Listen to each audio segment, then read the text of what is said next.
Hello all welcome to Khushi Tiles. ఈరోజు వీడియో ఏంటంటే కొన్ని ఫ్యాబ్రిక్స్ తీసుకున్నాను నేను. ఈ ఫ్యాబ్రిక్స్ని నేను కొన్ని అవుట్ఫిట్స్ కోసమనే తీసుకున్నాను. బట్ అవుట్ఫిట్స్ అనేవి ఇప్పుడు రివీల్ చేయను, తర్వాత రివీల్ చేస్తాను స్టిచ్ చేయించిన తర్వాత. బట్ రా మెటీరియల్గా ఈ ఫ్యాబ్రిక్ అనేవి మనకి ఎక్కడ దొరుకుతాయి, మనకి క్వాలిటీ అంటే విత్ ఇన్ ద బడ్జెట్ దొరుకుతాయి అన్నమాట. ఆ ప్లేస్ ఎక్కడ ఏంటి అనేది నేను ఇప్పుడు మీకు చెప్తాను.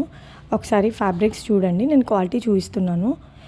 మనం పెట్టే ప్రైస్ బట్టి మన క్వాలిటీ అనేది దొరుకుతుంది. ఎక్కువ పెడితే ఎక్కువ, తక్కువ పెడితే తక్కువ, బట్ రీజనబుల్గా బాగానే ఉంటుంది. తక్కువ ఇన్ ద సెన్స్ మరీ చీప్గా ఏం కాదు, బాగుంటుంది. నా ఫేవరెట్ అయితే ఈ ఫ్యాబ్రిక్ అనమాట. బేసిక్గా నాకు కాటన్ తప్ప ఇంకేం పడవ అనమాట. కాటన్ కానీ పట్టు కానీ. నేను కాటన్లో కూడా నేను పెద్ద స్టైల్గా ఏం ప్రిఫర్ చేయను, సింపుల్గా ఉండడానికే చూస్తాను. అందుకోసమని ఇది తీసుకున్నాను. చూద్దాం ఇది ఎలా టర్న్ అవుతుందో. చెప్పాను కదండి, ఇవన్నీ పాలకుర్తి హ్యాండ్లూమ్స్లో దొరుకుతాయి. పాలకుర్తి హ్యాండ్లూమ్స్ వచ్చి బట్టిప్రోల్లో ఉంటుంది.